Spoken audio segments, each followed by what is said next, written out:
على إبراهيم وعلى آل إبراهيم إنك حميد مجيد اللهم بارك على محمد وعلى آل محمد كما باركت على إبراهيم وعلى آل إبراهيم إنك حميد مجيد اللهم صل على محمد وعلى آل محمد كما صليت على إبراهيم وعلى آل إبراهيم إنك حميد مجيد اللهم بارك على محمد وعلى آل محمد كما باركت على إبراهيم وعلى آل إبراهيم إنك حميد مجيد اللهم انزله المقعد المقرب عندك يوم القيامة الحمد لله الحمد لله الحمد لله رب العالمين ربنا لك الحمد حمدا كثيرا طيبا مباركا فيه يا ربي لك الحمد كما ينبغي لجلال وجهك وعظيم سلطانك الحمد لله والسلام على عباده الذين اصطفى سبحان ربك رب العزة عما يصفون وسلام على المرسلين والحمد لله رب العالمين সকল প্রশংসা মহান আল্লাহ তাআলা যিনি আমাদেরকে সুস্থ রাখছেন এবং ঈশান নামাজের পরে এই কোরআনের মজলিসে বসার মতো তৌফিক দান করেছেন এই জন্য আল্লাহ তাআলার দরবারে শুকরিয়া আদায় করি আলহামদুলিল্লাহ আল্লাহ তাআলার অশেষ রহমত এবং বরকতে আমরা গতকালকে ষষ্ঠ পারা শেষ করতে পারছি ষষ্ঠ পারা শেষের দিকে ছিল আল্লাহ তাআলা বলছেন যে তুমি মানুষের মধ্যে তোমরা দেখতে পাবে মুসলমানদের সাথে সবচেয়ে বড় শত্রুতা করে ইহুদি এবং মুশরিকরা আর যারা নিজেদেরকে দাবি করে খ্রিস্টান তাদেরকে অনেকটা ভদ্রতার দিক থেকে বা ভালো ব্যবহারের দিক থেকে খ্রিস্টানদেরকেই তোমরা মুসলমানদের নিকটবর্তী পাবে কারণ তাদের মধ্যে অনেক পণ্ডিত আছে এবং অনেক দরবেশ আছে যারা আল্লাহর ইবাদত করে কিন্তু অহংকার করে না আজকে ইনশাআল্লাহ তার পরবর্তী থেকে আলোচনা করব আজকে আমরা সপ্তম পারা থেকে আলোচনা করব আল্লাহ আমাদেরকে তৌফিক দান করুন আমিন أعوذ بالله من الشيطان الرجيم بسم الله الرحمن الرحيم وإذا سمعوا ما أنزل إلى الرسول الله বলছেন وإذا سمعوا ما أنزل إلى الرسول وإذا سمعوا যখন তারা শুনতে পায় ما أنزل إلى الرسول রাসূলের কাছে যে নাযিল হয়েছে এই কোরআনের বাণী যখন তারা শুনতে পায় তারা তখন তোমরা দেখতে পাবে আয়ুনাহুম তাদের চোখগুলো তাফিদু মিনাদ দামঈ অশ্রু দ্বারা প্রবাহিত হয় মিম্মা আরাফু মিনাল হক তারা সত্য চিনতে পারার কারণে আল্লাহ বলছেন ওই যে খ্রিস্টানদের মধ্যে যারা দরবেশ আলেম আছে তারা তাওরাত ইনজিল থেকে আল্লাহর রাসূলের ব্যাপারে জানছে এবং সত্য তারা আগে থেকেই জানে তারপরে তারা যখন এই কোরআন শুনে আল্লাহ বলছেন শোনার সাথে সাথে তারা আয়ুনাহুম তোমরা তাদের চোখগুলোর দিকে লক্ষ্য করে দেখতে পাবে তাফিদু মিনাদ দামঈ তাদের চোখ দিয়ে কি অশ্রু দ্বারা প্রবাহিত হয় মিম্মা আরাফু মিনাল হক সত্য চেনার কারণে যে আল্লাহর পক্ষ থেকে অবশ্যই সত্য এবং কোরআনের প্রভাবে তাদের চোখ দিয়ে কি পানি পড়ে ইয়াকুলুনা তারা বলে রব্বানা আমান্না হে রব আমরা ঈমান আনলাম রব্বানা আমান্না হে আল্লাহ আমরা ঈমান আনলাম ফাকতুবনা মা'আশ শাহিদিন ফাকতুবনা আল্লাহ তুমি আমাদের নাম লিখে রাখো মা'আশ শাহিদিন সাক্ষ্যদাতাদের দলে আল্লাহ যারা এই সাক্ষ্য দেয় আল্লাহ তোমাকে যারা ঈমান আনে রব বলে স্বীকৃতি দেয় তাদের সাথে আমাদের নামও অন্তর্ভুক্ত দেখো আমরা বলি না আশহাদু আল্লা ইলাহা ইল্লাল্লাহ সাক্ষ্য আছে না আল্লাহ বলছেন তারা এরকম কাঁদে আর বলে আল্লাহ আমরা ঈমান আনলাম এবং আমাদের সাক্ষ্যদাতা হিসেবে তুমি নাম লিখে দাও ওয়ামা লানা নুমিনা বিল্লাহি ওয়ামা জাআনা মিনাল হক ওয়ামা লানা আমাদের এমন কি হয়েছে যে লা নুমিনু বিল্লাহি আল্লাহর প্রতি ঈমান আনবো না সত্য চেনার পরেও কেন ঈমান আনবো না আমাদের কারণটা থাকতে পারে কি অবশ্যই আমরা ঈমান আনবো ওয়ামা জাআনা মিনাল হক আল্লাহর কাছ থেকে সত্য আসছে এবং আমরা আল্লাহকে চিনতে পারার পরেও কেন ঈমানে পিছেই থাকবো আমরা অবশ্যই অগ্রসরগামী আমরা আশা করি আমরা আশা করি আইয়ুদখিলানা রব্বুনা, আইয়ুদখিলানা দাখিল করাবেন রব্বুনা আমাদের রব, মাআল কওমিস সালিহিন সৎকর্মশীলদের সাথে আমাদেরকেও অন্তর্ভুক্ত করবেন। আল্লাহ বলছেন তারা যখন আল্লাহর রাসূলের কাছে কোরআন নাজিল হওয়ার বাণী শুনতে পায় তখন তাদের দিকে খেয়াল করে দেখবে যে তাদের চোখ দিয়া অশ্রু দ্বারা পড়তেছে, চোখ দিয়া পানি পড়তেছে, আর তারা বলে হে রব আমরা ঈমান আনলাম এবং আমাদেরকে তুমি সাক্ষ্য তাদের দলে অন্তর্ভুক্ত করো। আমাদের কি হয়েছে যে আল্লাহর প্রতি ঈমান আনবো না সত্য আসার পরেও? আর আমরা আমরা আশা করি আইয়ুদখিলানা রব্বুনা মাল কওমিস সালিহিন, আল্লাহ তাআলা আমাদেরকে অবশ্যই সৎকর্মশীল সম্প্রদায়ের সাথেই রাখবেন, আমাদেরকে অবশ্যই এই সৎকর্মশীলদের সাথেই আল্লাহ রাখবেন। আল্লাহ বললেন ফাসাবাহুল্লাহ, আল্লাহ দান করলেন বিমা ক্বালু, তাদের এই বলার কারণে, তারা যে প্রার্থনা করছে এবং তাদের যে মধ্যে যে একটা অনুভূতি হয়েছে এবং মুখ দিয়ে স্বীকৃতি দিছে, এই জন্য আল্লাহ বললেন ফাসাবাহুল্লাহ, আল্লাহ তাদের দান করে দিলেন বিমা ক্বালু, এই কথা বলার কারণে। জান্নাতিন তাজরি মিন তাহতিহাল আনহার, জান্নাত সেই জান্নাত তাজরি মিন তাহতিহাল আনহার, যার নিচ দিয়া নহর প্রবাহিত, খালিদিনা ফিহা, ওখানে তারা চিরস্থায়ী থাকবে। ওয়াযালিকা জাযাউল মুহসিনিন, ওয়াযালিকা, এটাই হলো জাযাউল মুহসিনিন, সৎকর্মশীলদের পুরস্কার। আল্লাহ বলেন এটাই সৎকর্মশীলদের পুরস্কার। তাহলে তাদের মতো আমরা এখন স্বীকৃতি দিয়ে ফেললাম যে আল্লাহ আমরা ঈমান আনলাম, আমাদেরকে তুমি সাক্ষীদাতাদের কাতারে শামিল করিও, আর আল্লাহ আমাদেরকে সেই কওমে সালিহিন সৎকর্মশীলদের দলে অন্তর্ভুক্ত করেন। তাহলে আমরা এটা আশা করতে পারি যে আমরা আল্লাহর কাছ থেকে এটা পাবো। এবার আল্লাহ বলছেন ওয়াল্লাযীনা কাফারু, বরঞ্চ যারা কাফের, ওয়াকাযযাবু বিআয়াতিনা, আর আমার আয়াতকে যারা মিথ্যা বলে, যারা অস্বীকার করে, উলাইকা আসহাবুল জাহিম, তারাই জাহান্নামের অধিবাসী। আল্লাহ বলছেন যারা ঈমান আনবে না, অস্বীকার করবে, তারাই জাহান্নামী।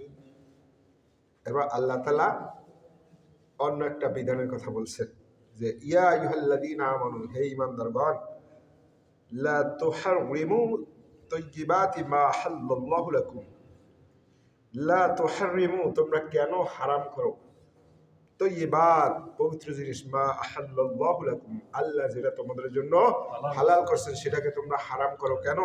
ওয়ালা তা'তাদু, সীমা লঙ্ঘন করো না। ইন্নাল্লাহা লা ইউহিব্বুল মু'তাদিন, আল্লাহ তাআলা অবশ্যই সীমা লঙ্ঘনকারীদের ভালোবাসেন না। তিনজন ব্যক্তি আসলেন, আয়েশা, আম্মাজান আয়েশা রাদিয়াল্লাহু তাআলা আনহার কাছে জিজ্ঞাসা করলেন যে আল্লাহর রাসূলের আমল সম্পর্কে, রাত এবং দিনে কিরকম আমল করেন। তারা শোনার পরে বললেন তিনি আল্লাহর রাসূল, তিনি যদি এত পরিমাণ আমল করতে পারেন তাহলে আমাদের আমল কিছুই না। একজন শপথ করলো যে আমি আমার গোপনাঙ্গ কেটে ফেলবো, জীবনে বিবাহ করবো না। আর একজনে বললো আমি আর মাংস টাংস খাবার দাবার খাবো না, রোজা থাকবো। আর একজন বললো আমি সারা রাতে ঘুমাবো না, সারা রাত ইবাদত করবো। আল্লাহ রাসূল সাল্লাল্লাহু আলাইহি ওয়াসাল্লাম যখন আসছেন, আয়েশা রাদিয়াল্লাহু তাআলা আনহা বলছেন যে ইয়া রাসূলুল্লাহ সাল্লাল্লাহু আলাইহি ওয়াসাল্লাম, ওই তিন ব্যক্তি এটা বলছে। তখন নবী সাল্লাল্লাহু আলাইহি ওয়াসাল্লাম তাদেরকে ডাকছেন, ডাকায় বলছেন দেখো আমি আল্লাহর রাসূল, আমি বিবাহ করি, আমি রাত্রে জাগি এবং রাত্রে ঘুমাইও, আমি রোজাও থাকি, আবার দিনের বেলা খাবারও ভক্ষণ করি। তোমার উপর তোমার শরীরের হক আছে, স্ত্রীর হক আছে, সবই আছে। এইগুলাই আমার সুন্নাত। আমার সুন্নাত যে ত্যাগ করবে সে আমার দলের অন্তর্ভুক্ত। এই জন্য আল্লাহ বলছেন যে কেন তোমাদের জন্য হালাল করছে সেইটা তোমরা হারাম করবা। এই জন্য খাসি হওয়া জায়েজ নেই, যে আপনি একবারে বৈরাগ্যবাদ, ইসলাম লা বুরহানিয়াতা ফিদ্দিন, দিনের মধ্যে কোনো বৈরাগ্যবাদ, ইসলাম বৈরাগ্যবাদ নাই, আপনি বিয়ে শাদী করবেন না একবারে। আল্লাহ এরকম বলে নাই। আল্লাহ কোরআনে আল্লাহ রাসূলকে বলছেন হে রাসূল, আপনার পূর্বে যারা রাসূল ছিল তাদেরও স্ত্রী সন্তান ছিল, তারাও বাজারে যাইতো, মানে এই সব কিছুর মধ্যে দিয়েই আপনার যেতে হবে। এরকম না যে সারাক্ষণ আপনি মসজিদে এসে আল্লাহকে ডাকবেন, আল্লাহ এটা চাচ্ছেন না। আল্লাহ চাচ্ছেন পৃথিবীতে তার রাজত্ব কায়েম হতে, তার আইন পৃথিবীতে চলবে, আপনি এইটার দায়িত্বে থাকবেন, খলিফা। আল্লাহ তো বলছেন ইবাদত করার জন্য তার সৃষ্টির অভাব নাই, কিন্তু আপনাকে আমাকে কি জন্য পাঠাইছেন? প্রতিনিধি, মানে আল্লাহর আইনটা আপনারা বাস্তবায়ন করবেন।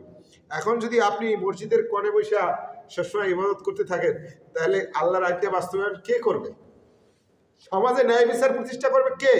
হ্যাঁ, যদি সমাজে ন্যায় বিচার প্রতিষ্ঠা করার লোক থাকে, সমাজে পুরোপুরি খেলাফত চালু আছে, তখন আপনি বুঝতে পারেন। কিন্তু সমাজে ইসলামী প্রতিষ্ঠা তো নাই, আর আপনি এক কোনায় বসে আল্লাহ বিল্লাহ করলেন, তাহলে আল আমরু বিল মারুফ ওয়ান নাহি আনিল মুনকার কে করবে? আল্লাহ বলছেন আল্লাহ তাআতাদু, সীমা লঙ্ঘন করো না। সারা রাত আপনাকে মাথার চুল রশি দিয়ে বাঁধবেন, তারপরে দাঁড়াই আল্লাহ বিল্লাহ করবেন যাতে ঘুমাইতে না পারেন, এটা করাও নিষেধ। এটা করাও সীমা লঙ্ঘন করা যাবে না। আল্লাহকে ডাকতে যেয়ে চিৎকার মাইরে আর মাথা ফাটাই একবারে গাছ থেকে লাফ দিবেন, মাথা ভাইয়া, এটা আল্লাহ আল্লাহ এটা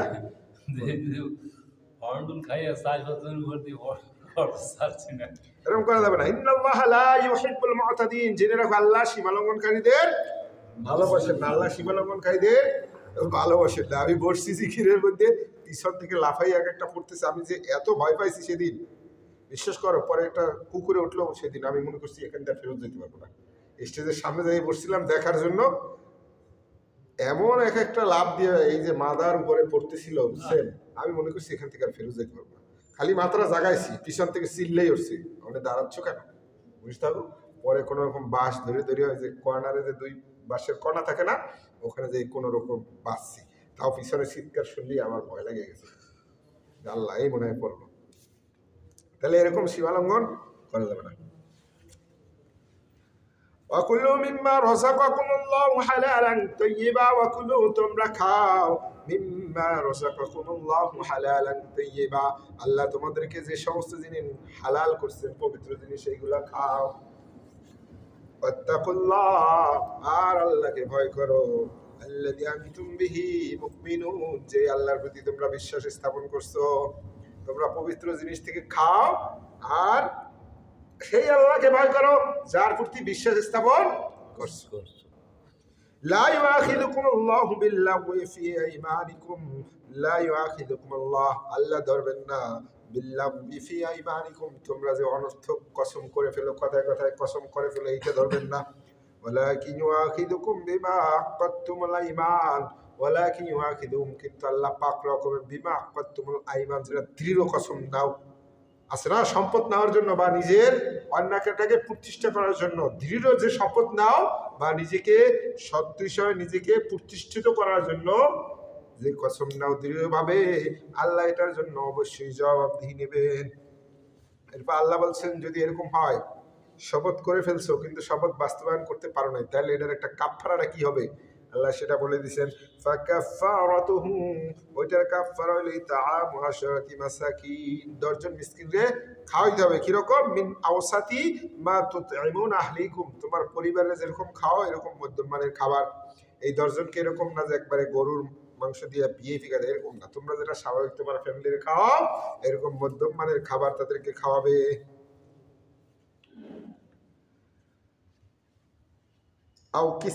অথবা 10 জনকে যদি খাওয়াইতে না পারো তাহলে পোশাক দিবে। প্রথম সহজটা, তারপর একটু বাড়াই দিচ্ছে। খাওয়ানো সহজ, পোশাক দিলে একটু বেশি টাকা লাগে।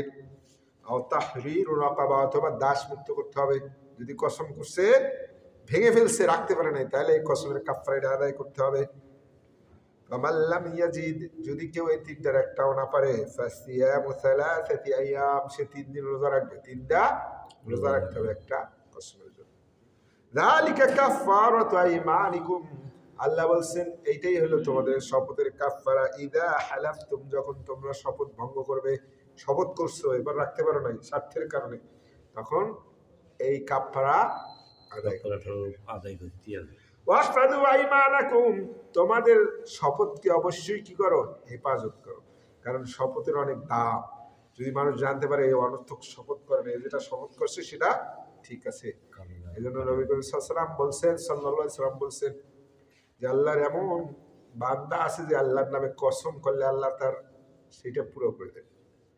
মানে ওসামা রাদিয়াল্লাহু তাআলা আনহু সম্ভবত তার ফুফু এরকম একজনের করতে যেয়ে দাঁত ভেঙে ফেলছে, মহিলা দাঁত ভেঙে ফেলার পরে এখন দাঁতের বদলে দাঁত আল্লাহ রাসূল সাল্লাল্লাহু আলাইহি ওয়াসাল্লামের কাছে আসছে। আসার পরে তিনি এই রায়টা দিচ্ছেন, দাঁতের বদলে দাঁত, অথবা তারা যদি মাফ করে দেয় বা দিয়াত গ্রহণ করে। এখন ওই পক্ষ বলছে আমরা টাকাও নেবো না, মাপও করবো না, ওনার দাঁত ভাঙতেই হবে। তখন এই ওসামা রাদিয়াল্লাহু তাআলা আনহু সে বলছে, ইয়া রাসূলুল্লাহ সাল্লাল্লাহু আলাইহি ওয়াসাল্লাম, আমার ফুফুর কি দাঁত ভাঙতেই হবে? তখন আল্লাহ রাসূল সাল্লাল্লাহু আলাইহি ওয়াসাল্লাম বলছেন, তোমার সন্দেহ অবশ্যই ভাঙতে হবে। তখন সে সাথে সাথে কসম করছে, আমি আল্লাহর নামে কসম করলাম আমার ফুফুর দাঁত ভাঙা হবে না। এটা বলারও সময় নাই, এর ভিতরে অন্য পক্ষ বলছে মাফ করে দিলাম। তখন আল্লাহ রাসূল সাল্লাল্লাহু আলাইহি ওয়াসাল্লাম বলছেন, আল্লাহর এমন প্রিয় বান্দা আছে যারা আল্লাহর নামে কোনো শপথ করলে আল্লাহ অবশ্যই তাদের শপথের মর্যাদা রাখে। এই জন্য আল্লাহ বলছেন, আহফাদু আইমানাকুম, তোমাদের শপথের অবশ্যই তোমরা সংরক্ষণ করো। অযথা যে বারবার কসম খায়, ওর কসমটা কেউ বিশ্বাসও করে না। করে যদি খালি কি সইলি আল্লাহর কি, আল্লাহর কি, আল্লাহর কসম, ওটা কেউ বিশ্বাস করবে না। এই জন্য বলছেন আল্লাহ কেন কাফারার কথা বলছে, যাতে সে কসম করতে গেলে হিসাব করে যে আমার এই কসম কি সঠিক কিনা, সঠিকভাবে আদায় করতে পারবে। কাযালিকা ইউবাইয়িনুল্লাহু লাকুম আয়াতিহি, কাযালিকা এভাবে ইউবাইয়িনুল্লাহ আল্লাহ বর্ণনা করে দেন আয়াতিহি তার বিধান সম্পর্কে, লাআল্লাকুম তাশকুরুন, যাতে তোমরা কৃতজ্ঞতা প্রকাশ করতে পারো, আল্লাহর আইন মেনে শুকরিয়া আদায় করতে পারো, চলতে পারো, জীবন যাপন করতে পারো।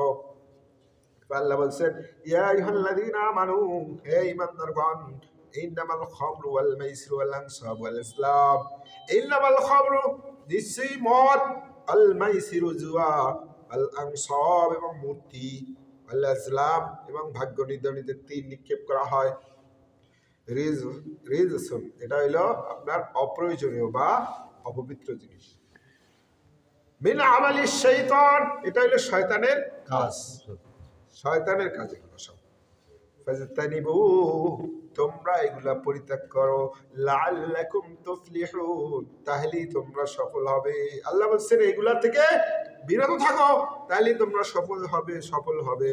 ইন্নামা ইউরিদুশ শাইতান, জেনে রাখো ইন্নামার ইচ্ছে, ইউরিদুশ শাইতান, শয়তান চায়, আইয়ুকিয়া বাইনাকুমুল আদাওয়াতা ওয়াল বাগদা, আইয়ুকি প্রতিষ্ঠা করতে, বাইনাকুম তোমাদের মাঝে, আদাওয়াতা শত্রুতা, আল বাগদা এবং বিদ্বেষ, ফিল খামরি ওয়াল মাইসির জুয়া এবং মদের মাধ্যমে, জুয়া এবং মদ খেলার মাধ্যমে, মদ খাওয়ার মাধ্যমে শত্রুতা তোমাদের মধ্যে বাড়াই দিতে চায়। মদ্যপ থাকলে তার কিন্তু এটাই দিয়া থাকে না।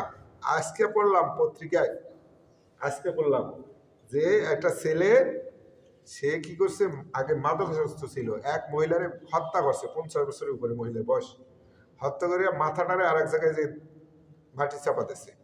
ওই কি করতেছিল, একটা ঘরের ভিতরে ওই লাশটারে নিয়ে আসে পোড়াই দিতেছে।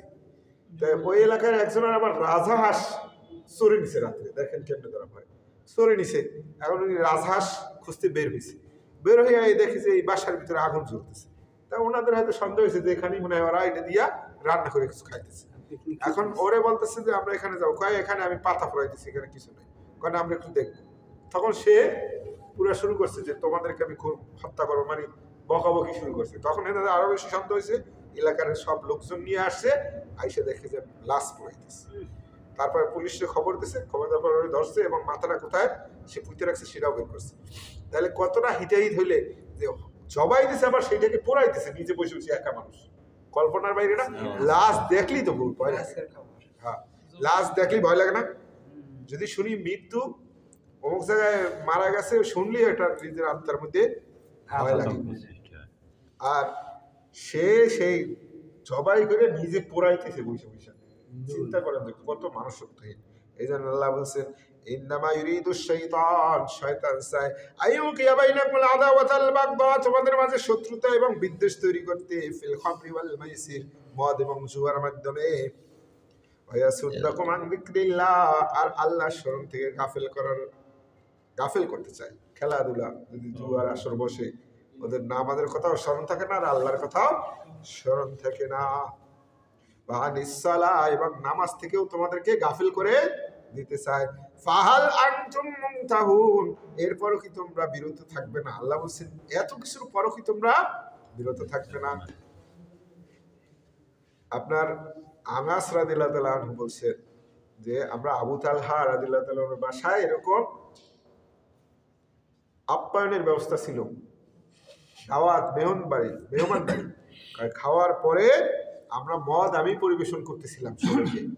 দ্বিতীয় বছরে বাইরে মদের ব্যাপারে আল্লাহ তাআলা এই আয়াত নাযিল করার পরে একজন ঘোষণা দিচ্ছেন, তখন আবু তালহা রাদিয়াল্লাহু আনহু জিজ্ঞাসা করতেছেন যে আনাস তুমি যাও তো, যে দেখো বাইরে কি অবস্থা। তখন উনি বাইরে আইসা যে বলছে যে বাইরে এক ঘোষণাকারী বলতেছেন যে আল্লাহ মদ হারাম করে দিছে। তখন সাথে সাথে সাহাবীরা বলছেন যা আছে সব রাস্তায় ফেলে দাও।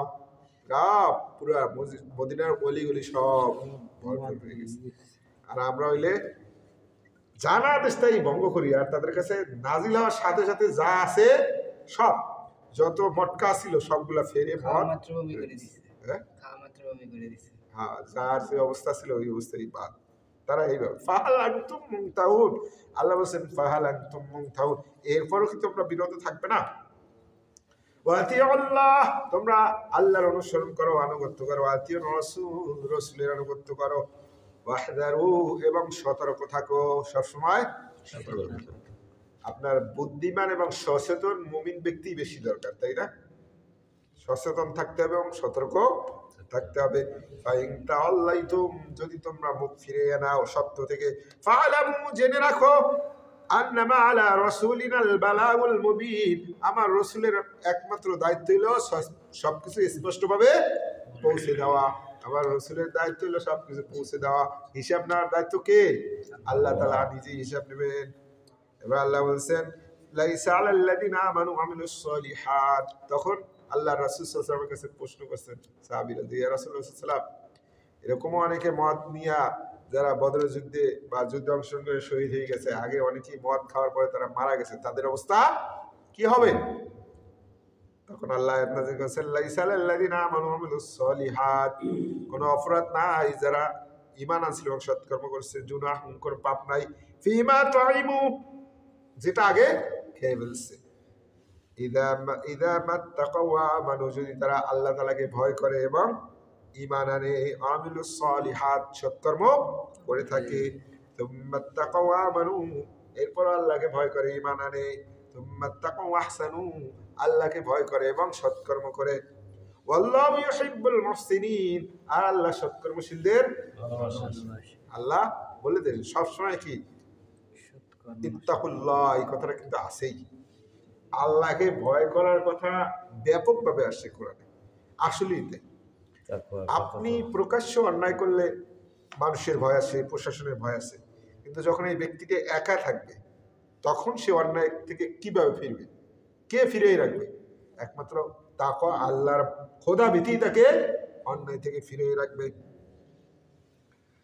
আল্লাহ বলছেন ইয়া আইয়ুহাল্লাযীনা আমানু, হে ঈমানদারগণ, লা ইয়াবলুওয়ান্নাকুমুল্লাহু বিশাইইম মিনাস সাইদ, আল্লাহ অবশ্যই তোমাদেরকে শিকারের মাধ্যমে পরীক্ষা করবেন। হুদায়বিয়া নামক স্থানে সাহাবীরা ইহরাম বাঁধা অবস্থায় ছিলেন। তখন শিকার যে আছে না, তারা তো শিকার ভালোবাসতেন ওই সময়। শিকার চতুর্দিকে, মানে এত পরিমাণ পাখি থেকে শুরু করে পুরো এলাকা ভরে গেছে, যেটা সাহাবীরা আগে দেখেন নাই। এরপরে আল্লাহ নাযিল করলেন ইয়া আইয়ুহাল্লাযীনা আমানু, হে ঈমানদারগণ, লা ইয়াবলুওয়ান্নাকুমুল্লাহ, আল্লাহ অবশ্যই তোমাদেরকে পরীক্ষা করবেন, বিশাইইম মিনাস সাইদ, এই শিকারের মাধ্যমে, তানালুহু আইদীকুম, যেটা থাকবে তোমাদের হাতের কাছে, ইচ্ছে করলে ধরে ফেলতে পারো, রিমাহুকুম, অথবা বর্ষার একবারে কাছে, যে বর্ষা মারলেই এখন সারাদিন যে শিকার দাবড়াই ধরতে পারতো না, সে শিকার পায়ের কাছে ঘুরতেছে। যেরকম যারা শনিবারের ব্যাপারে সীমা লঙ্ঘন কেন করছিল, শনিবার দিন আসলে মাছ আইসা তীরে মানে কিলবিল করতে থাকে, আর সেই রকম মাছ। আর শনিবার দিন শেষ, সারাদিন খুঁজলেও একটা মাছ পায় না। এখন এই যে লোভ, এই লোভ সামলাইতে না পারার কারণে কিন্তু বানর আর শুকর কিন্তু এমনি হয় নাই যে মাছ তোরা ওই দিন আসলে খালি উকি দাও। কিছু দুষ্ট লোক আছে না, সে কি করছে, ওই মাছ ধরে রাখছে, ধরে বাইরে রাখছে, শনিবার গেছে, তারপরে তারা খাওয়া শুরু করছে। যখন ও খাইতেছে, প্রথম প্রথম পাশের লোক শোনার পরে তারা ধরছে, স্বীকার করে নাই, তারপরে এক সময় তার কাছে বলছে যে আমি এই সিস্টেমে খাই। এই আস্তে আস্তে একটা পার্টি বাইরেই গেল, এই সিস্টেমে খাবে। আল্লাহ বলছেন যে আমি অবশ্যই তোমাদেরকে শিকারের মাধ্যমে পরীক্ষা করবো। কারণ আল্লাহ বলছেন যখন ইহরাম থাকা অবস্থায়, এই সূরার প্রথমেই আছে, তখন শিকার নিষিদ্ধ, কিন্তু আমি পরীক্ষা করব তোমাদের চারিপাশে একবারে শিকার হাতের কাছে থাকবে, বর্ষার কাছে থাকবে। এই জন্য লিয়ালামাল্লাহ, আল্লাহ অবশ্যই জানতে চাইবেন, মাইয়াখাফুহু বিল গায়ব, যে আল্লাহকে না দেখে কে ভয় করে। সাথে সাথে রাখবো, আমি আল্লাহ পরীক্ষা করবো যে তোমরা আসলে ভয় করো কিনা। ফামান ইয়াতাদা বা'দা যালিকা, এরপর যে সীমা লঙ্ঘন করবা, ফালাহু আযাবুন আলীম, তার জন্য থাকবে লাঞ্ছনাদায়ক শাস্তি, তার জন্য থাকবে কঠিন শাস্তি, লাঞ্ছনাদায়ক শাস্তি। ইয়া আইয়ুহাল্লাযীনা আমানু, হে ঈমানদারগণ, লা তাকতুলুস সাইদ, তোমরা শিকার করো না, আনতুম হুরুম, ইহরাম বাঁধা অবস্থায়, মুহরিম বাঁধা অবস্থায় শিকার করা যাবে না। কিন্তু 5টা মতো প্রাণী আছে যেগুলো হত্যা করা যাবে, বিচ্ছু, সাপ, হিংস্র কুকুর, এরকম যেগুলো আছে। আমান কাতালাহু মিনকুম মুতাআম্মিদা, তোমাদের মধ্যে যদি কেউ ইচ্ছাকৃতভাবে শিকার করেই ফেলে, ফাজাযাউম মিথলু মা কাতালা মিনান নাম, তাহলে তার এটার বিনিময় দিতে হবে। যেরকম বস্তু সে হত্যা করছে সেরকম। যদি সে গরু, বন্য গরু হত্যা করে, তাহলে সে শিকার করে, তাহলে একটা গরু দিবে। আর যদি একটা হরিণ শিকার করে, একটা ছাগল দিবে। এরকম সেটা করবে কারা? ইয়াহকুমু বিহি, যেটা নির্ধারণ করে দেবে, দাওয়া আদলিম মিনকুম, তোমাদের মধ্যে 2 জন যারা গণ্য ব্যক্তি আসবে সামনে। আল্লাহ বলছেন যে ওইটার পরিবর্তে সমপর্যায়ে যেটা দিবা, এটা কারা নির্ধারণ করবে? তুমি না। তোমাদের মধ্যে ইয়াহকুমু বিহি দাওয়া আদলিম মিনকুম, 2 জন ন্যায়পরায়ণ ব্যক্তি, গ্রহণযোগ্য ব্যক্তি, এরা নির্ধারণ করে দেবে তুমি কোনটা হত্যা করছো, এর পরিবর্তে কোনটা দেবা। হাদ ইয়াম বালিগাল কাবা, যেটা ওই কাবায় নিয়ে কোরবানি করতে হবে, ওই স্থান পর্যন্ত পৌঁছে দিতে হবে। আও কাফারাতুম তুআম মাসাকিন, অথবা মিসকিনকে জবাই করে এটা খাইয়ে দিলেও চলবে। আও আদলু যালিকা সিয়ামা, অথবা সমপরিমাণ রোজা রাখবে, লিয়াযুকা ওয়াবাল আমরিহি, যাতে তার সে কৃতকর্মের শাস্তি সে ভোগ করে। আল্লাহ বলছেন একবারে পার পেয়ে যাবে না। যদি ওখানে হজের অবস্থায় থাকে, ওখানে সে ওই পশু দিয়ে আসবে, ওখানে জবাই করার জায়গায়, কোরবানি করার জায়গায়। আর বাড়িতে থাকলে বা অন্য জায়গায় থাকলে সেইটা জবাই করে মিসকিনকে খাওয়াই দেবে। আর যদি দেখে ওর টাকা পয়সাই নাই, গরিব, তাহলে রোজা রাখবে। ওই ব্যক্তিরা নির্ধারণ করে দেবে কয়টা রোজা সে রাখবে। আল্লাহ বলছেন যে লিয়াযুকু ওয়াবাল আমরি, সে যাতে তার কৃতকর্মের ফল বুঝতে পারে, আর যাতে এরকম না করে। আফাল্লাহু আম্মা সালাফ, আল্লাহ বলছেন এই বিধান নাজিল হওয়ার আগে যেগুলো করছে এগুলা মাফ। ওমান আদা, কিন্তু এই বিধানের পরে যদি আবার ইচ্ছা করে কেউ করো, ফায়ান তাকিমুল্লাহু মিনহু, আল্লাহ অবশ্যই তাদের থেকে প্রতিশোধ গ্রহণ করবেন, আল্লাহ অবশ্যই প্রতিশোধ নেবেন। আল্লাহু আজিজুম যু ইনতিকাম, আল্লাহ বলেন আল্লাহু আজিজ, আল্লাহ পরাক্রমশালী, যু ইনতিকাম, প্রতিশোধ দেওয়ার সক্ষমতা আল্লাহ তাআলার আছে। এবার আল্লাহ বলেন ওয়াহিল্লা লাকুম সাইদুল বাহরি ওয়া তুআমুহু মাতাআল লাকুম লিস-সাইয়ারা, ওয়াহিল্লা লাকুম সাইদুল বাহর, আল্লাহ বলেন সমুদ্রের যা শিকার আছে এগুলা তোমাদের জন্য হালাল। ওয়া তুআমুহু, ওর খাদ্যসমূহ, মাতাআল লাকুম লিস-সাইয়ারা, এগুলা তোমাদের হলো খাদ্যদ্রব্য। এবং যারা আপনার বণিক সিন্নি থাকে, আগে তো হজ করতে যাইতো, কয়েক মাস লাগতো, বা এরকম যারা আছে এদের জন্য এটা আল্লাহ জায়েজ করে দিয়েছেন। এই জন্য সমুদ্রের মৃত জিনিসও খাওয়া হালাল এবং সমুদ্রের পানিও হালাল। এক সাহাবী জিজ্ঞাসা করছে, ইয়া রাসূলুল্লাহ সাল্লাল্লাহু আলাইহি ওয়াসাল্লাম, আমরা যখন সমুদ্রে সফরে থাকি অনেক দিনের, অল্প কিছু পানি সাথে নেই, যে পানি আমরা খাইলে উজু করতে পারি না, উজু করলে খাওয়ার পানি থাকবে না, তাহলে আমাদের সমুদ্রের পানির ব্যাপারে? তখন নবী সাল্লাল্লাহু আলাইহি ওয়াসাল্লাম বলছেন সমুদ্রের পানিও পবিত্র, ওর মৃত জিনিসও পবিত্র। এই জন্য মাছ কিন্তু মরাগুলো আমরা খাই, তাই না? সমুদ্রের পানিতে লবণাক্ত, কোনটা? সমুদ্রের পানিটা মিষ্টিও আছে, পাশাপাশি 2 দরিয়া আছে না?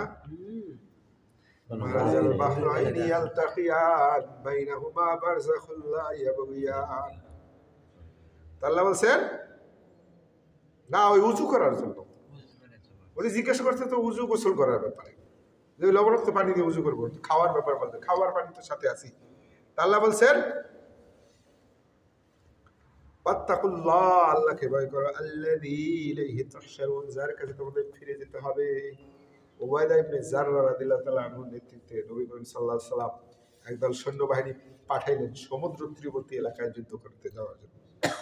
তা সাহাবীরা বলছেন আমরা যখন রওনা দিলাম, এত পথ, একসময় সবার কাছে খাবার শেষ হয়ে গেল খাইতে খাইতে। তখন সেই সেনাপতি যে সে নির্দেশ দিলেন যার কাছে যা খাবার আছে সব এক জায়গায় করো। এক জায়গায় করার পরে 2 ব্যাগ পরিমাণ খেজুর হলো, তারপরে অল্প অল্প করে সবারই দিল। এরপরে অল্প অল্প দেওয়ার পরে ছিঁড়াও শেষ হয়ে গেল, পরে সারাদিনের জন্য একটা করে খেজুর বরাদ্দ ছিল। তো ওই সাহাবী বলছে যে আমরা হাঁটতে হাঁটতে আমাদের এমন অবস্থা হয়েছিল যে পায়ের নখ ফেটে গেছে, ওইটা আমাদের বাধা লাগছে। আর আমরা পথে আপনার ওই বিভিন্ন গাছের পাতা খাইতাম, আর আমাদের ছাগলের মতো এরকম আপনার হতো। এরপরে বলছেন যে যখন প্রায় শেষের পথে তখন সারাদিনই একটা খেজুর দিত। তাই তখন আমরা বুঝতে পারলাম, যখন এই একটাও শেষ হয়ে গেল তখন একটা খেজুরের মর্যাদাও বুঝতে পারলাম। ওই একটা খেজুর আমরা সারাদিন মুখে দিতে চষতাম। এই অবস্থায় যাইতে যাইতে সমুদ্রের কাছাকাছি যাওয়ার পরে আমরা একবারে কোন রকম মৃত্যু প্রায় অবস্থায়, তারপরে যাওয়ার পরে দেখি যে বিশাল এক মাছ ওখানে পড়ে আছে। থাকার পরে এখন মতভেদ হয়েছিল প্রথম, কেউ বলছে খাবো, কেউ বলে খাবো। তখন তারা বলছেন না, আল্লাহ আমাদের জন্য দিচ্ছেন। পরে এই মাছটাকে তারা 18 দিন খাইছেন এবং সবাই শক্তিশালী হয়েছেন। বলছেন যে এই জাররা দিলা তো জাররা দিলা তো কি করছেন, ওই যে মাছের খাঁচার যে বড় কাঁটা থাকে না, ওই বড় কাঁটা এক জায়গায় করে তারপরে একটা উটের উপরে সওয়ার দিয়ে বলছে নিচ দিয়ে যাও। বলছে সে উটের উপরে সওয়ার হয়ে গেছে, কিন্তু এই কাঁটা তার মাথায় লাগে নাই, কত বড়। তারপরে এইটাকে তারা আবার কিছু নিয়ে আল্লাহ রাসূলের কাছে আসছেন, এসে জিজ্ঞাসা করছেন ইয়া রাসূলুল্লাহ সাল্লাল্লাহু আলাইহি ওয়াসাল্লাম এই ঘটনা। তখন নবী সাল্লাল্লাহু আলাইহি ওয়াসাল্লাম বলছেন এটা তোমাদের জন্যই আল্লাহ পাঠাইছিলেন, কিছু থাকলে আমাকে দাও, আমি ওখান থেকে খাই। সমুদ্রের মৃত্যু হোক, মাছ খাওয়া যাবে। দেখা যাচ্ছে ওরা তিমি মাছও হইতে পারে, তিমি মাছ তো এরকম বিশাল, তাই না? খাসায়ও কাটা নাই, তিমি মাছ থাকতে পারে।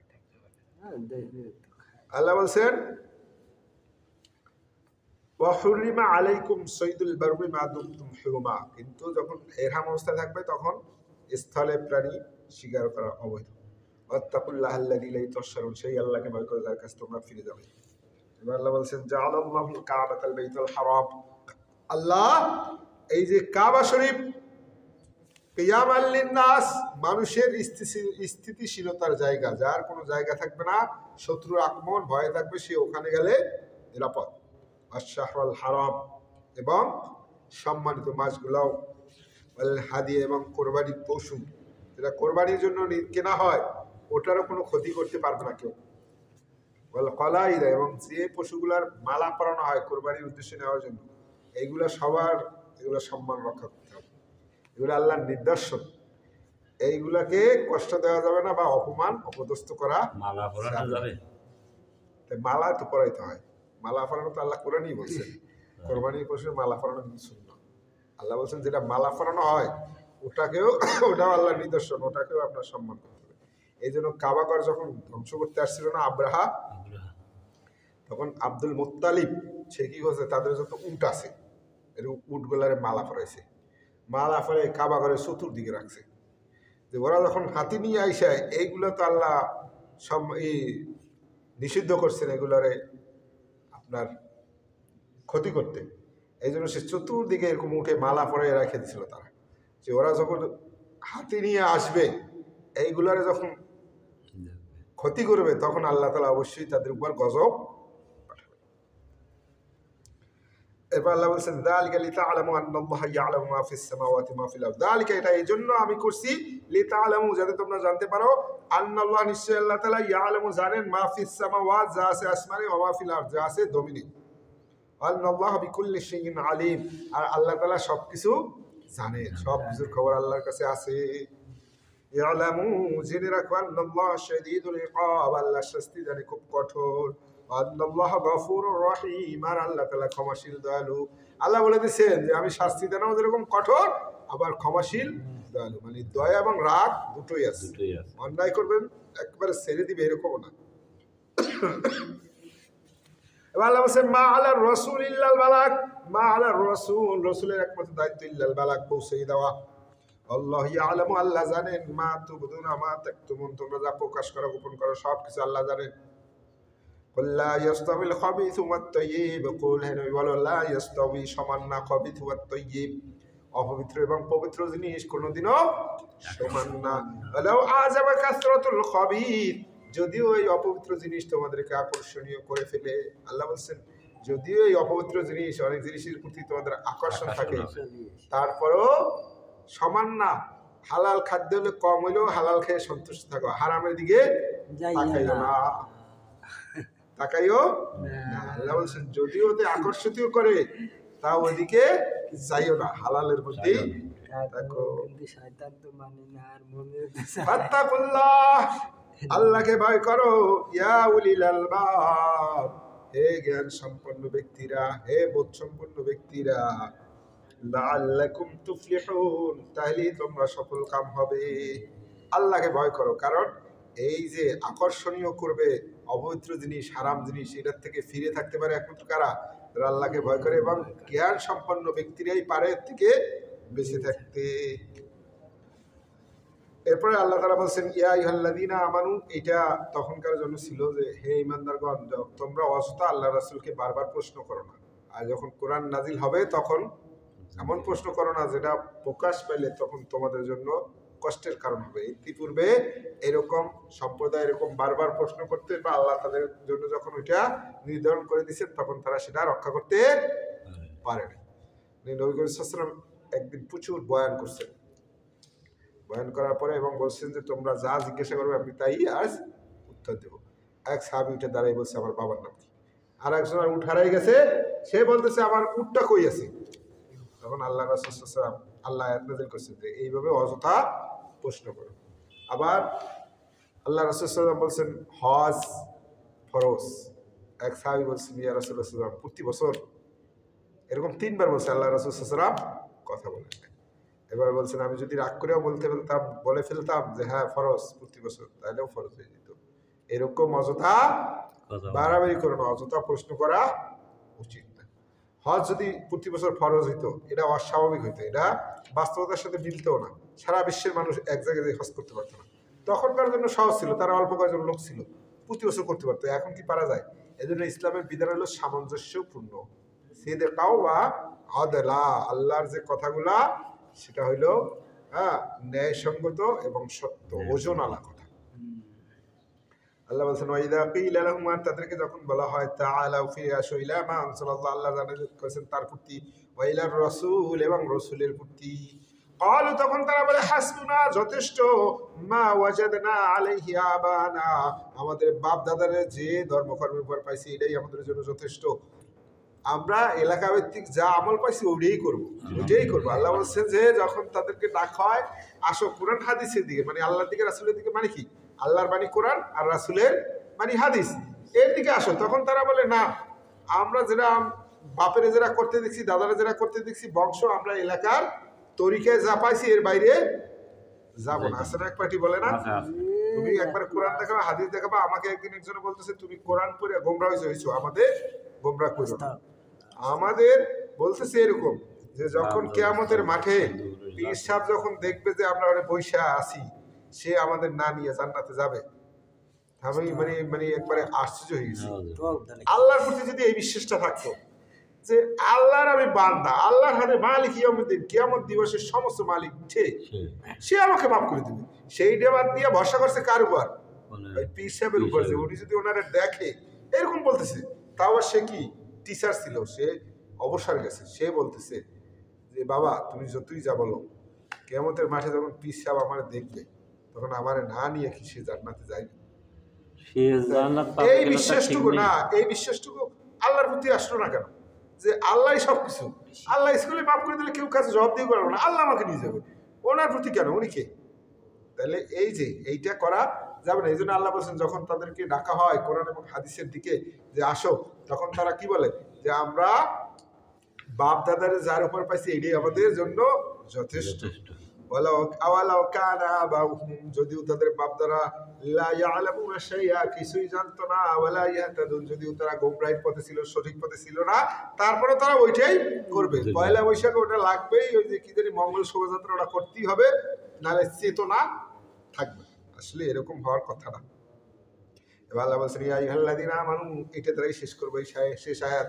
স্যার এটা শুনেন, ইয়া আইয়ুহাল্লাযীনা আমানু, হে ঈমানদারগণ, আলাইকুম আনফুসাকুম, তোমাদের নিজেদের দায়িত্ব, নিজেদের উপর একেবারে আল্লাহ ছাড় দিয়ে দিয়েছেন চতুর্দিক থেকে। বলার পর যখন না আসবে তখন কি করবে? ব্যক্তির উপর বলছেন আলাইকুম আনফুসাকুম, তোমাদের নিজেদের সংশোধন নিজেদের উপরে, নিজেদের উপর দায়িত্ব।